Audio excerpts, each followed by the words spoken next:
내 아버지에게 물어라. 제가 이 안산에 오면서 목회를 하게 됐습니다. 그러면서 제가 좀 당혹스러운 것을 봤습니다. 깜짝 놀란 게 뭐냐면 요즘 시대는 목회자에 대한 상처가 너무 많다는 걸 제가 보게 됐습니다. 완전히 그냥 무너져 버린 거예요. 그래서 이게 메시지를 받을 수 있는 그런 상황이 아닌 걸 봤습니다. 대부분이 보니까 함의 저주에 빠져 있는 걸 봤습니다. 그래서 제가 안산에 와서 목회를 하면서 제가 좀 결심하고 인도를 받은 게 뭐냐면 돈 문제였습니다. 많은 성도들이 돈을 혹시 제가 먹는가 싶어서, 제가 안산에 처음 왔을 때 교회가 막 부흥되니까 돈이 막 쏟아져 들어오잖아요. 사람이 막 쏟아져 들어오고. 그래서 교회 재정에 대해서 완전히 그냥 오픈 다 시켜버리고, 제가 아예 관여를 하지 않고, 그리고 재정을 이렇게 다루는 분들도 견제 시스템을 해서 이렇게 인도를 받았습니다. 그리고 혹시 성도님들이 목회자에 대해서 여자 문제 생기는 거 아닌가, 늘 그런 의심을 하는 거예요. 워낙 상처가 많기 때문에. 제가 제 큰형님 뻘 되고 아니면 제 아버님 뻘 정도 되는 장로님한테 그랬습니다. 성도님들은 의처증 환자 같아요. 그랬습니다. 웃으면서 신뢰관계가 되니까 의부증 환자 같습니다. 그런 이야기를 했습니다. 그래서 제 스마트폰에 저는 비밀번호가 없습니다. 목양실도 그때 비밀번호가 있었는데 그 중요한 권사님들이라든지 성도님들한테 오픈 다 시켜버렸습니다. 자동차 안에 탈 때 제 아래 위로 한 열 몇 살까지는 같이 타지도 않고 늘 여성을 만나면 이렇게 오픈 시켜버리고 문을 다 열어놓고 너무하다 싶을 정도로 그렇게 제가 했습니다. 왜냐하면 메신저 때문에 메시지를 받을 수 없는 상황이라는 것을 제가 보게 됐습니다. 그리고 목회자의 문제가 교회 문제죠. 교회 문제는 성도들의 문제가 아니라 목회자의 문제이기 때문에 저는 그렇게 살기로 결심을 했습니다. 가정의 문제는 누구의 문제입니까? 가정의 문제는 자녀들의 문제가 아닙니다. 아버지의 문제입니다. 책임을 다하지 못한 아버지의 문제입니다. 그래서 제가 이 목회를 하는데 가장 가슴 아팠던 게 뭐냐면 목회자의 권위가 없는 거예요. 아버지의 권위가 없는 거예요. 다 무너져 버린 거예요. 그러니까 축복의 통로가 다 막혀버리는 것을 봤습니다. 목회자에 대한 존경심이 없는 거예요. 그리고 아버지에 대한 존경심, 공경 이런 것들이 없는 거예요. 너무나 심각한 걸 봤습니다. 함의 저주를 끊어야 되겠다. 그렇게 분투를 했습니다. 여러분, 우리가 정말 하나님의 복을 누리며 살아야 되는데, 반석의 집을 지어야 되는데, 절대 무너지지 않는 반석 위에 인생을 지을 때 한 가지 관건이 되는 것이 부모 공경입니다. 권위가 무너져 버리면 하나님의 복이 흘러들어올 수 있는 통로가 다 막혀버리는 거예요. 하나님의 복이라는 것은 권위자들을 통해서 막 임하게 되어 있습니다. 축복을 받아야 됩니다. 그런데 이게 통로가 딱 막혀버린 거예요. 하나님께서는 부모님을 통해서 우리에게 생명을 주신 겁니다. 여러분, 부모님을 통해서 내가 생명을 받았잖아요. 이것만 해도 부모님에게는 엄청나게 감사해야 되는 겁니다. 인간의 정체성의 핵심에는 부모가 자리 잡고 있습니다. 부모로 인해 감사할 줄 모르는 사람은 자신의 존재로 인해 감사할 줄 모릅니다. 많은 경우 부모로 인해 감사할 수 있으려면 부모를 긍휼히 여길 마음이 필요합니다. 왜냐하면 상처를 너무나 많이 받았기 때문에 아버지 어머니를 용서해야 되는 경우가 굉장히 많습니다. 하나님은 부모 공경을 약속 있는 첫 계명으로 주셨습니다. 부모를 공경하는 것은 부모님을 허락하신 하나님을 공경하는 것과 같습니다. 눈에 보이는 아버지 어머니를 공경하지 못하는데 눈에 보이지 않는 하나님을 어떻게 공경합니까? 하나님 대신으로 아버지와 어머니를 주신 거예요. 신앙의 모든 책임은 누가 지는 겁니까? 아버지와 어머니가 지는 것입니다. 그래서 눈에 보이는 부모님을 공경하는 것, 그것은 눈에 보이지 않는 하나님을 공경하는 것과 같은 겁니다. 자신을 거부하는 거죠. 부모 공경하지 않는 것은. 부모를 거부하고 분노를 품는 것은 곧 자신을 거부하며 분노를 품는 것과 같습니다. 여러분, 부모님을 거부하는 거 있죠. 아버지에게 어머니에게 상처가 있어서 내가 아버지를 거부하고 어머니를 거부할 수 있습니다. 이거는 자신을 거부하는 것과 같습니다. 부모님을 향해서 분노를 품는 것은 나 자신을 향해서 분노를 품는 것과 같습니다. 자신을 거부하는 결과는 무엇입니까? 질병과 파멸, 그리고 영적으로 신체적으로 죽음입니다. 자신을 거부하면서 동시에 하나님을 사랑한다는 것은 불가능한 겁니다. 나 자신을 거부하면서 하나님을 사랑할 수는 없는 거죠. 우리는 부모님의 참모습과 부모님을 향한 우리 자신의 감정에 솔직해져야 됩니다. 부모님의 참모습에 대해서 솔직하게 직시해야 되는 것이고, 그 부모님을 향한 나의 감정에 대해서 솔직해져야 됩니다. 자신이 부모에게 한 잘못된 태도와 행동을 고백하고 용서를 구해야 됩니다. 혹시 부모님에 대해서 내가 잘못된 말이라든지 행동이라든지 태도를 가지고 있다면 부모님이 뭐해야 됩니까? 용서를 구해야 됩니다. 그리고 부모님을 있는 그대로 받아들여야 됩니다. 긍휼히 여기며 부모님을 용서해야 됩니다. 그때 뭐가 열리는 겁니까? 하늘의 문이 열리는 겁니다. 복이 막 쏟아진다는 것을 경험하게 됩니다. 주님은 분명히 약속했습니다. 내가 잘 될 것이다. 이 땅에서 잘 되는 거예요. 형통하는 거예요. 사람이 오래 살아야 되는데 오래 사는 게 복이잖아요. 그런데 저주받으면서 오래 사는 게 무슨 복이 되겠습니까? 형통하면서 아브라함이 누렸던 범사의 복을 누리면서 오랫동안 살면서 하나님이 하시는 복을 누리며 사는 사람 특징이 뭡니까? 부모 공경입니다. 이것이 얼마나 중요한지 모릅니다. 혹시 여러분의 마음에 목회자에 대한 상처가 있다, 아버지나 어머니에 대한 상처와 이런 게 있으면 어떻게 되느냐? 반드시 풀어야 됩니다. 그걸 넘어서야 되는 겁니다. 하함의 저주라는 것은 굉장한 심각한 문제인 것을 보게 됩니다. 오늘 주님이 뭐라고 말씀합니까? 내 아버지에게 물으라. 부모 공경이 안 되는데 아버지에게 어떻게 묻습니까? 물을 수가 없는 겁니다. 신앙은 어디로부터 나오는 겁니까? 과거로부터 나오는 거예요. 과거의 경험으로부터 나오는 게 신앙입니다. 여기서 모든 해답을 다 얻을 수 있는데, 자녀에게는 최고의 메신저가 누굽니까? 부모님이죠. 근데 메신저 때문에 메시지를 받을 수 없는 상태가 지금 되어 있는 거예요. 그래서 뭐 해야 됩니까? 부모 공경을 해보게 됩니다. 용서해야 되는 거예요. 있는 그대로 직시하고 내 감정에도 솔직해지고 우리는 용서하고 넘어가야 되는 겁니다. 부모님이 돌아가셨다 할지라도 용서해야 됩니다. 그래야 내가 하나님이 주시는 복을 누리며 살 수가 있습니다. 신명기라고 하는 것은요, 지금 가나안 정복을 앞두고 11일 전이죠. 출애굽 2세대에게 선포한 메시지입니다. 신명기 24장 18절, 너는 애굽에서 종되었던 일과 내 하나님 여호와께서 너를 거기서 속량하신 것을 기억하라. 이 모세가 지금 신명기를 선포하고 있는데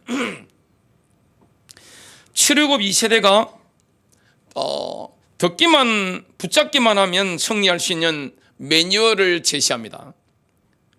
신명기 32장 7절입니다. 옛날을 기억하라. 역대의 연대를 생각하라. 내 아버지에게 물으라. 그가 내게 설명할 것이요 내 어른들에게 물으라. 그들이 내게 말하리로다. 여러분, 오늘 승리하는 인생 되시기를 주님의 이름으로 축복합니다.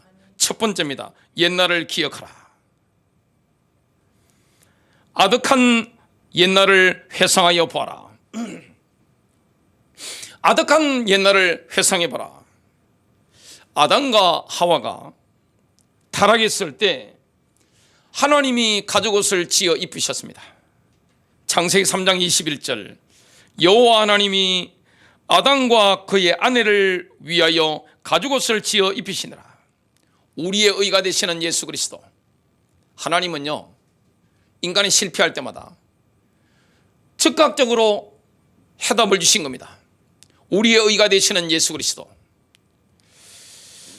하나님께서 아브라함의 나이 84세였을 때 햇불 언약을 맺으신 이를 회상해 보라. 인간의 말은 공허합니다. 왜 그렇습니까? 심히 부패한 마음에서 나오기 때문에 그렇습니다. 시편 기자는 슬픈 고백을 했습니다. 시편 116편 11절입니다. 내가 놀라서 이르기를 모든 사람이 거짓말쟁이라 하였도다. 그러나 하나님은 신실하시죠. 사람은 신실하지 못합니다. 인간의 말과 약속은요, 공허합니다. 많은 분들이 저한테 와서 이런 이야기를 하더라고요. 목사님, 그 사람이 그럴 줄 몰랐습니다. 그게 얼마나 어리석은 겁니까? 그 사람이 그럴 줄 몰랐다는 거예요. 그분이 그럴 줄 몰랐다는 거예요. 인간이 원래 그런 건데 얼마나 어리석은 겁니까? 가장 현실적인 책이 무엇입니까? 성경책이죠. 성경에 보면 하나님의 사람들에 대한 거라든지 세상 사람에 대한 거라든지 그 민낯을 정확하게 말씀하고 있습니다. 놀랄 것 전혀 없습니다. 하나님께는요, 아이고 다윗이 그랬습니다, 아브라함이 그랬습니다, 뭐 이런 거 없어요. 하나님은 충격받으신 일이 없습니다.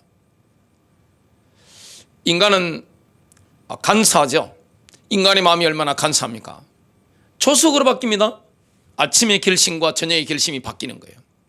그런데 하나님은 신실하시기 때문에 하나님의 말씀과 약속은 반드시 성취됩니다.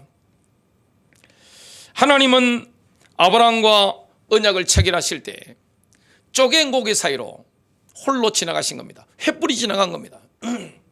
하나님께서 아브라함과 횃불 언약을 맺으신 거죠. 뭘 약속했습니까? 아브라함에게 씨에 대한 약속을 주신 겁니다.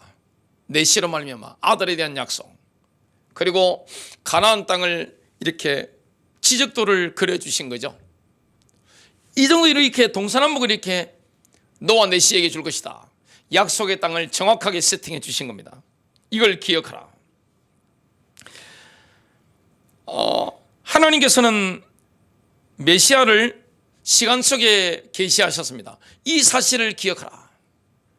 하나님이 인간에게요, 살 수 있는 길을 주신 겁니다. 예수 그리스도를 시간 속에 계시했습니다. 이게 무엇입니까? 바로 이스라엘의 절기입니다. 여호와의 절기, 여호와의 명절이죠. 신명기 16장 16절부터 17절, 너희의 가운데 모든 남자는 1년에 3번 곧 무교절과 77절과 초막절에 내 하나님 여호와께서 택하신 곳에서 여호와를 배웁되 빈손으로 여호와를 배웁지 말고 각 사람이 내 하나님 여호와께서 주신 복에 따라 그 힘대로 드릴지니라. 하나님께서 메시아를 시간 속에 계시하셨는데 첫 번째가 뭡니까? 6월절이죠. 6월절, 무교절, 초실절, 메시아의 초림 때 성취가 된 겁니다. 출애굽기 12장 41절, 430년의 끝, 즉 그날이 되었을 때 주의 모든 군대가 이집트 땅에서 나왔더라. 이스라엘 백성들은 이걸 경험하게 된 겁니다. 그 출애굽의 그날 밤에 6월절 어린 양의 피를 바른 그날 밤에 해방되어 나온 겁니다. 그때 뭐가 된 것입니까? 군대가 된 겁니다. 이걸 잊지 말아라. 그 다음 절기가 오순절이죠. 오순절은 그리스도께서 성령으로 강림하실 것에 대한 리허설입니다. 이걸 보여주신 거죠. 메시아가 이렇게 할 것이다. 시간 속에 주님이 계시하신 거죠. 출애굽기 19장 18절, 시내산은 온통 연기로 자욱하니 첫 번째 오순절에 모세는 시내산에 올라서 뭘 받았습니까? 율법을 받았습니다. 토라를 받은 것이죠. 이는 주께서 불 가운데 그 위에 내려오심이라. 그 연기가 용광로의 연기처럼 솟아오르고 온 산이 크게 진동하더라. 하나님은 예수 그리스도를 시간 속에 계시하셨는데 그 가을 절기가 무엇입니까? 바로 초막절입니다. 나팔절, 대속제일, 초막절입니다. 이거는 뭘 말합니까? 예수 그리스도께서 재림하실 거, 그리고 이스라엘이 회복될 거, 천년왕국으로 말미암아 엄청난 변화가 일어날 것을 주님이 계시하시는 거죠.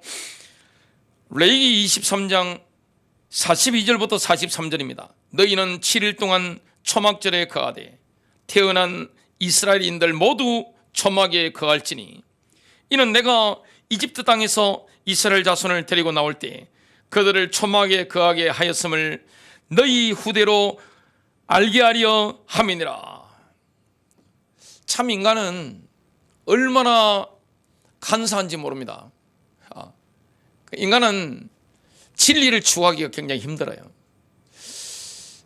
우리 교회 성도님 한 분이 그러시더라고요. 성경을 읽는데 구약 성경을 읽어보니까 이스라엘 백성들이 너무나 많이 하나님을 배신하는 걸 보니까 어떻게 이럴 수 있냐고 그러시더라고요.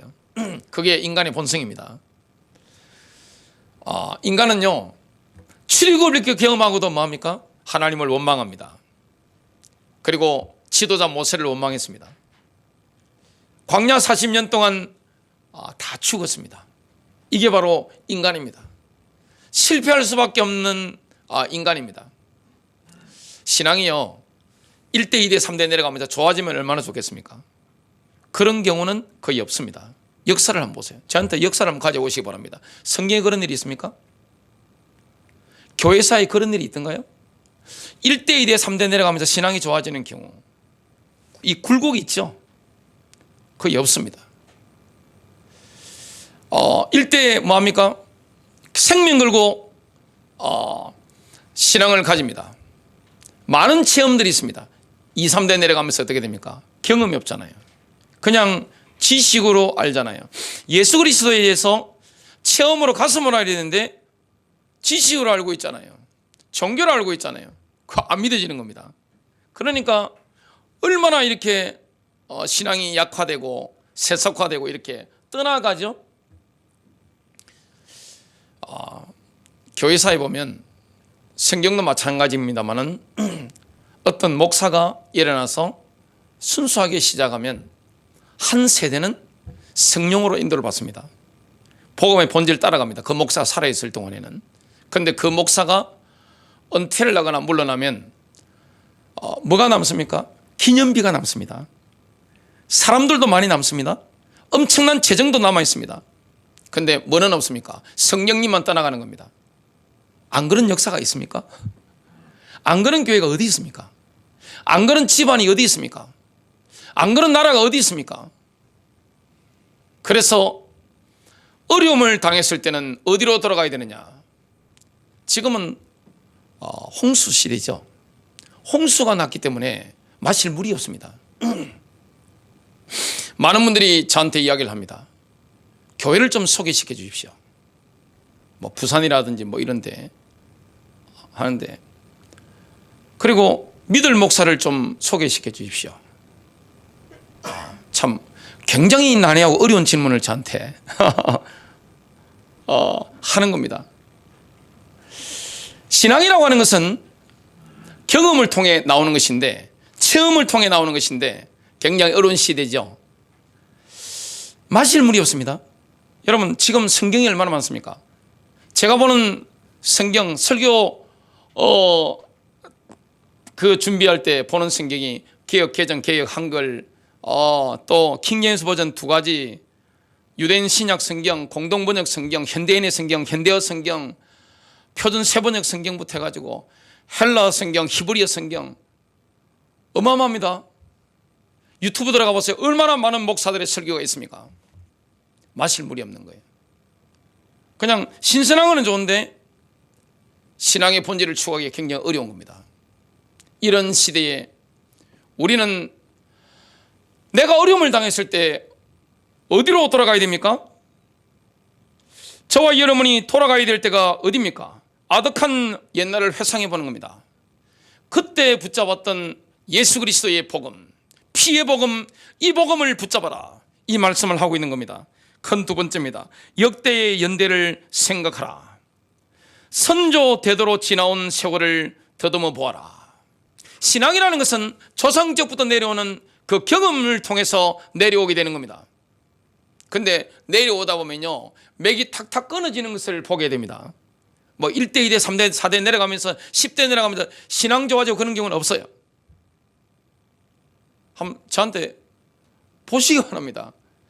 교회가 막 이렇게 10년, 20년, 30년 흘러가면서 성령 역사가 강하게 일어났던 교회 가운데 타락하지 않고 하나님을 떠나지 않은 시대의 교회가 어디 있나요? 있습니까? 없습니다. 이거는 모든 기독교 신학자들이 다 동의하는 바입니다. 인간은 넘어질 수밖에 없는 존재입니다. 타락할 수밖에 없는 존재입니다.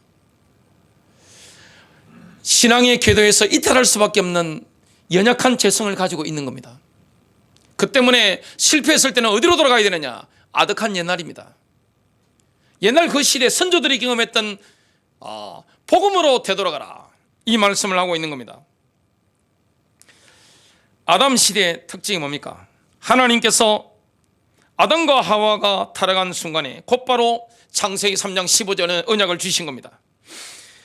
내가 너로 여자와 원수가 되게 하고 내 후손도 여자의 후손과 원수가 되게 하리니 여자의 후손은 내 머리를 상하게 할 것이요 너는 그의 발꿈치를 상하게 할 것이니라. 예수 그리스도께서 십자가에서 이 마귀의 머리를 박살내버리고 특히 재림주로 오셔서 완전히 박살낼 것을 붙잡아라, 이거죠. 노아 시대를 한번 보겠습니다. 하나님은 노아에게 방주를 만들어라, 이 말씀을 하신 겁니다. 그 당시에는 비가 내리지 않는 시대에 지금과 지구 환경이 완전히 다릅니다. 969살 산 우리의 조상도 있습니다. 우리의 조상이죠. 모든 인류의 조상이니까. 그 노아 이전에는 그런 겁니다. 비가 내리지 않은 겁니다. 홍수가 뭔지 모르는 시대, 비가 뭔지 모르는 시대. 근데 노아는 뭐 한 겁니까? 순종한 겁니다.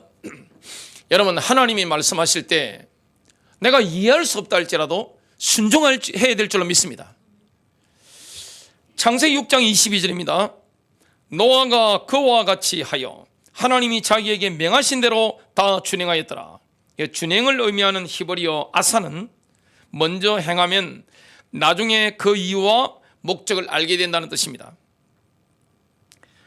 노아는 준행함을 통해서 하나님께서 이루시는 아사의 신비를 알게 된 거죠. 하나님의 말씀을 딱 순종했습니다. 순종하고 나니까 하나님이 왜 그렇게 하시는지 알게 되는 겁니다. 홍수가 내린 거죠. 비가 오기 전에, 홍수가 내리기 전에 홍수를 대비하라, 이 메시지를 계속 한 겁니다. 방주 안에 들어오면 산다, 이 메시지를 계속 던진 겁니다. 방주는 누굽니까? 예수 그리스도를 말합니다. 그런데 사람들은 이 신비를 믿지 않잖아요. 누가 믿습니까? 예수 재림을 누가 믿습니까? 예수 십자가를 누가 믿습니까? 예수 부활을 누가 믿습니까? 그런데 이 진리를 붙잡아라. 신앙이라고 하는 것은 과거로부터 나오는 겁니다. 과거로 돌아와야 됩니다. 믿음의 조상들이 붙잡았던, 경험했던 그 과거, 여기로 우리가 돌아가야 되는 겁니다. 아브라함 시대를 보겠습니다. 아브라함은 하나님께서 보여주신 땅을 보고 간 게 아닙니다. 보여주신 땅 그러면 얼마나 쉽겠습니까? 아브라함아, 내가 이 땅을 너에게 보여줄게. 그래 가면 돼. 그게 훨씬 이익이야. 그렇게 설득이 쉬울 건데, 보여주신 땅이 아닙니다. 하나님이 보여주실 땅으로 간 겁니다. 아브라함은 이 하나님의 말씀을 순종했죠. 사회적인 기반들, 자신의 모든 것들을 뭡니까? 다 끊어버린 겁니다. 거기에 순종한 겁니다. 아브라함이 손해본 거 있느냐? 전혀 손해본 게 없습니다. 히브리서 11장 9절입니다. 믿음으로 그는 타국 땅에 있는 것 같이 약속의 땅에 기거하여 그와 함께 그 약속의 동일한 약속의 상속자들인 이삭과 야곱과 더불어 장막에서 살았느니라. 하나님의 사람들은 이렇게 살았습니다. 믿음으로 승리한 겁니다. 이걸 회상해보라. 선조 대대로 지나온 세월을 더듬어 보아라. 여기에 해답이 다 있는 겁니다. 세 번째입니다. 승리의 비결은 옛적 길, 그 선한 길이 어디 있는지 물어 그곳으로 걸어가는 것입니다. 혹시 우리가 어려움을 당했을 수 있습니다. 암울한 시대를 살 수 있습니다. 내가 절망스러운 일을 경험할 수 있습니다. 그때 어떻게 하면 승리합니까? 옛적 길, 그 선한 길이 어디 있는지 물어 그곳으로 걸어가는 겁니다. 그러면 뭐가 있습니까? 경험들을 통해 얻은 답들이 다 있는 겁니다. 내 아비와 어른들은 아브라함을 비롯한 믿음의 족장들과 백성들의 지도자들입니다. 믿음의 원로들이죠. 신앙의 원로들을 말합니다. 여러분, 인생이 어려울 때 신앙의 경험이 있는 부모님에게 물어보면 됩니다. 신앙의 경험으로 충만한 영적 지도자라든지 이런 믿음의 선배들에게 물어보면 즉각 답이 나옵니다. 사람이 인생을 살면서 얻어진 영적 체험들이 있습니다. 저는 30살에 목사가 됐습니다. 30살 때 제가 보는 인생의 넓이, 깊이, 높이는 40살 때 보는 것과 많이 다르더라고요. 40살이 넘어보니까 보이는 게 다릅니다. 그리고 제가 나이가 50이 돼서 보니까 또 달라요. 제가 이 상태로 신앙을 계속 경험하면 60이 넘어갔다. 완전 또 다른 거죠. 그 깊이와 높이와 넓이가 얼마나 풍성하겠습니까? 70이 넘었다. 교회 그냥 일을 하는 목사가 아니라 신앙을 추구하는 사람 같으면 얼마나 많은 영적 체험과 보화들 이걸 제가 가지고 있겠습니까? 얼마나 줄 수 있는 영적인 보화들이 많겠습니까? 그리고 이런 신앙적인 체험을 80 이상 했다. 얼마나 많은 후대들에게 경험적인 이런 지식들, 체험들을 통해서 보화들을 줄 수 있겠습니까? 부모님도 마찬가지입니다. 성령의 인도하심을 받는 가운데 믿음의 경험을 했던 아버지와 어머니에게 물어보면 되는 겁니다. 즉각적으로 답이 나오는 겁니다. 믿음의 선배들에게 물어보는 겁니다. 즉각적으로 답이 나오는 겁니다. 우리가 아무리 어려움을 당해도요, 선배들, 믿음의 원로들이 그 어려움 속에서 얻은 해답들이 있습니다. 출애굽을 직접 경험했잖아요. 노예 생활을 했잖아요.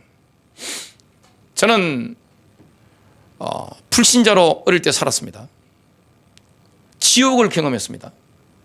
지옥을 보고 싶으냐? 우리 집에 와서 봐라. 저는 자신 있게 말할 수 있었습니다. 동생들이 죽는 경험 속에서 피눈물을 흘렸습니다.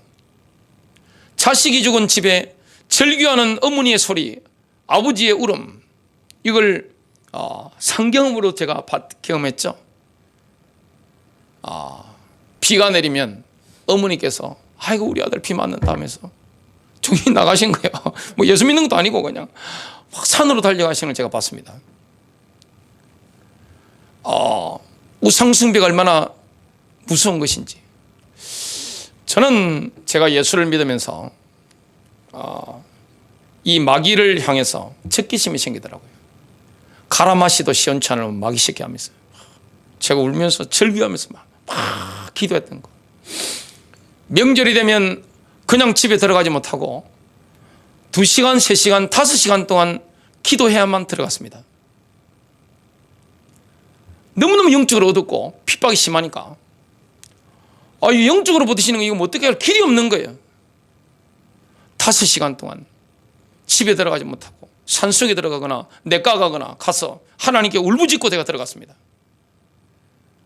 어떤 설날에는 저희 아버지께서, 그 완고하신 아버지께서 쓰러져 계시더라고요. 왜냐? 영적 싸움이 그만큼 치열한 거예요. 그런 절망과 좌절 속에 예수를 만났습니다. 제가 고등학교 때예요. 그러니까 예수를 만나고 나니까 지식의 예수가 아니에요. 부활하신 예수를 만난 거예요. 바울처럼. 어찌나 예수가 좋든지 세상을 다 얻은 거예요. 너무너무 좋은 예수. 그리고 이때까지 살아오면서 주님이 저를 이끌어 가시는데 사람을 넘어서게 하시더라고요. 사람. 그리고 물질, 이걸 넘어서게 하시더라고요. 다 가져가 버리고 완전히 고립시켜 놓고 하나님이 이걸 뛰어넘게 만들었습니다. 눈물의 골짜기를 지났습니다. 죽음의 골짜기를 지났습니다. 그때 얻은 체험들이 있습니다. 선한목자교회 개척하고 나서 어려움을 경험했을 때 돈이 없더라고요. 제일 무서운 게 돈이더만요. 목회할 때 제일 무서운 게 돈이에요. 돈이 없고 완전히 어떻게 할 수 없을 때 변사모가, 제 아내가 목사님 기도합시다 그러더라고요. 그 권면을 제가 받아들였습니다. 그래서 매일 밤 8시 기도를 시작했습니다. 돈이 없는 거예요. 제가 돈 없다는 소문이 사방으로 퍼져나갔습니다. 제가 말한 게 아니에요. 사방으로 퍼져나간 거예요. 신목사 돈 떨어졌다, 끝났다, 이게 소문이 퍼져나가니까 조직들에서 저한테 와서, 교회 조직입니다. 조폭 조직 말고, 한 달에 몇십만 원씩 후원해 주겠다는 거예요. 제가 다 잘랐습니다. 그 이후에 코로나 터졌습니다. 상가교회잖아요. 몇 군데 신청하면 몇십만 원씩 다 나오는 겁니다. 제가 신청했겠습니까? 안 했겠습니까? 안 했습니다. 하나님이 살아계신데 제가 만난 예수, 그때 제가 누구에게 물었는가 하니까 저주의 밀로에게 물었습니다. 그리고 바울에게 물었습니다. 모세에게 물은 거예요. 이걸 돌파할 수 있다는 확신이 왔습니다. 그들이 돌파했던 그 능력, 매일 엎드렸습니다. 그러니까 물질은 하나님이 주신다는 걸 확실히 경험한 거예요. 자녀를 키울 능력이 없어요. 목사가 뭐 돈을 얼마나 받겠어요. 어떤 분은 11조 가지고 제가 다 먹는 줄 아는데 목사 다 먹죠. 어이가 없어요.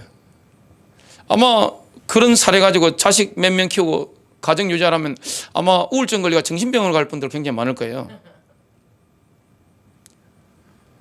모든 건 다 내려놨습니다. 붙잡을 게 아무것도 없는 거예요. 예수만 붙잡았습니다. 하나님이 다 인도하셨습니다. 경험을 하는 거잖아요. 인생에 고민이 있을 때 하나님, 제가 영적 노선을 어떻게 가야 되겠습니까? 성경을 붙잡았습니다. 신구약 성경, 그리고 청교도들의 글들을 미친 듯이 흡입했습니다. 그리고 미국이나 독일이나 영국에서 믿음의 선진자들의 글들을 많이 인용했어요. 그걸 흡수했습니다. 그걸 끊임없이 설교하면서 제 것으로 만들었죠. 지금도 제 것으로 만들고 있습니다. 해답이 다 있는 거예요. 몸이 아플 때, 죽을 것처럼 병들었을 때 성경을 붙잡았습니다. 그리고 죽을 병에 걸렸다가 나은 믿음의 사람들의 글들을 보고 제가 힘을 얻었습니다. 전 치유받았어요. 경제적인 위기를 만났을 때 하나님의 사람들이 어떻게 응답받았는가, 그걸 붙잡았습니다. 그들에게 물은 거예요. 그걸 제가 붙잡은 거예요. 해답을 얻은 거예요. 하나님의 말씀 붙잡고 그들의 이야기를 듣고 경험하게 된 겁니다. 믿음의 원로들에게는요, 머리에서 나오는 지식이 아니에요. 삶 속에서 경험한 하나님의 말씀, 이걸 전달해 줄 수 있는 거예요. 그걸 붙잡아야 되는 겁니다. 믿음의 원로들에게는 오랜 세월 경험한 깊은 영성이 있습니다. 그런 시대가 있었던 거예요. 그런 어른들이 있는 겁니다. 그 어른들에게 우리가 물이 되는 겁니다. 레위기 19장 32절입니다. 너희는 백발 앞에서 일어서고, 믿음의 경험을 가지고 있는 백발 앞에서 일어서나라는 겁니다. 노인의 얼굴을 존귀히 여기며 내 하나님을 두려워하라. 나는 주니라. 나는 여호와니라. 잠언서 16장 31절 의의 길에서 얻게 된다면 흰머리는 영광의 면류관이니라. 믿음의 길을 걸었던 하나님의 사람들이, 백발들이 있잖아요. 흰머리가 있잖아요. 여러분, 믿음 안에서 성숙한 어른들에게는 영적 체험이 있습니다. 경험이 있습니다. 수많은 어려움 가운데, 난제들 가운데 말씀을 통해서 믿음의 원로들의 그 삶을 보면서 본인이 경험한 것들이 있는 거예요. 죽음의 위기를 통과한 경험이 있는 거예요. 인생의 난제들 가운데 경험들이 있는 거예요. 제가 지금 몇 가지 고민을 하고 있는데, 거기에 대한 걸 프란시스 셰퍼라든지 이런 분들에게 제가 책을 통해 질문을 합니다. 그럼 그분들이 제게 해답을 주는 거예요. 신앙생활은 어려운 게 아니에요. 옛적 길, 그 선한 길이 어디 있는지를 잃어버린 사람들은 어둠의 길, 그 악한 길을 제멋대로 걸어가게 됩니다. 그 시대가 언제입니까? 사사시대입니다. 왕이 없는 시대, 신앙의 원로들이 없는 시대. 사사기 21장 25절 그때에 이스라엘의 왕이 없으므로 사람이 각기 자기 소견에 옳은 대로 행하였더라. 지 마음대로 행하는 겁니다. 물어보질 않는 거예요. 그러니까 어둠의 길을 걸어가는 겁니다. 고민하는 거예요. 고민하지 말고 물이 되는 겁니다. 성경에 믿음의 원로들이 있는 거예요.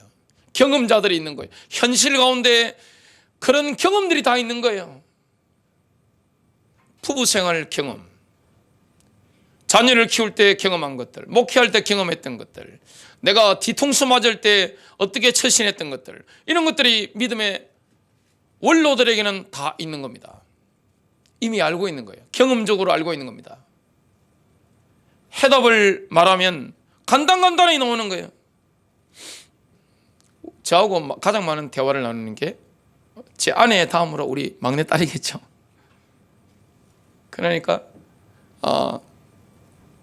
아빠는 역사 머신 같다 그러더라고요. 역사에 대해서 물으면 그냥 AI처럼 바로바로 답변해 주니까, 아빠한테 질문하면 늘 확실한 솔루션이 나온다는 거예요. 해답을 바로바로 주니까. 영적에도 마찬가지죠. 제가 경험하지 못한 것들이 있죠. 저는 임신을 해본 경험이 없습니다. 생리를 해본 경험도 없네요. 그런 건 없어요. 그런 거는 경험했던 분들 있죠. 눈물의 골짜기에서 수많은 절규 눈물을 흘려본 경험들이 우리에게 다 있잖아요. 얼마나 많이 절규했나요? 얼마나 많이 하나님께 울부짖었습니까? 밤을 새워 바위에 올라가지고 부르짖었던 세월들이 있잖아요. 그러면서 응답받은 게 얼마나 많습니까? 살아계신 하나님, 응답하시는 예수 그리스도, 주님이 우리 인생을 인도하시잖아요. 이걸 다 경험했단 말이죠. 그러니까 믿음의 원로들에게 물어라. 아버지에게 물어라. 어머니에게 물어라. 물으라는 히브리어로 사알이죠. 요구하다, 간청하다, 이런 뜻입니다. 예레미야서 6장 16절입니다. 여호와께서 이와 같이 말씀하시되 너희는 길에 서서 보며 옛적 길, 곧 선한 길이 어딘지 알아보고 거리로 가라. 너희 심령이 평강을 얻으리라. 평강을 얻습니다. 답을 얻으니까 평강을 얻는 거죠. 옛적 길, 곧 그 선한 길이 어디 있는지 알아보고 거리로 걸어가라. 고민 많이 하고 하지 마세요. 믿음의 원로들이 있습니다. 성경의 인물들. 하나님 말씀이 정확하잖아요. 그래서 청교도라든지 이런 하나님의 사람들이 경험한 게 있습니다. 거리로 물어가면 되는 겁니다. 얼마나 중요한 겁니까? 해답이 솔루션이 그냥 바로바로 나옵니다. 어려운 게 없어요. 주님은 완전합니다. 주님은 우리에게 완벽한 해답을 다 준비해 놓으신 겁니다. 성경을 통하여, 책들을 통해서, 우리 주변에 있는 하나님의 사람들, 믿음의 원로들이 있잖아요. 믿음의 선배들이 있잖아요. 성숙한 사람들이 있잖아요. 인생의 신앙 안에서 나이를 먹어간다는 것은 뭡니까? 많은 해답이 있는 겁니다. 제가 30대, 40대, 50대가 완전 달라요. 제가 60이 넘었다. 완전 다를 겁니다. 70이 넘었다. 훨씬 다를 겁니다. 80이 넘었다. 그 전에 주님 재림에 오시면 훨씬 좋고, 그게 아니라면 얼마나 많은 경험들이 있겠습니까? 얼마나 많은 체험들이 있겠습니까? 얼마나 많은 후배들에게 솔루션을 그냥 즉각적으로 대답해 주시겠습니까? 그걸 물어야 겁니다. 해답이 다 있는 겁니다. 옛적 길을 묻는 사람은 언제나 놀라운 영적 경험을 합니다. 신명기 32장 7절 하반절, 내 아버지에게 물으라. 그가 내게 설명할 것이요 내 어른들에게 물으라. 그들이 내게 말하리로다. 내 아버지가 내게 설명할 것이다. 하나님이 자신을 계시하는 것처럼 정확하게 해답을 줄 것이다. 내 어른들이 내게 말하리로다. 이스라엘 백성이 원로들에게 물었을 때 확실한 대답을 얻게 될 것이다. 결론 맺습니다. 여러분, 신앙은 과거로부터 오는 겁니다. 그래서 이 메신저들 때문에 메시지를 못 받는 경우가 많죠.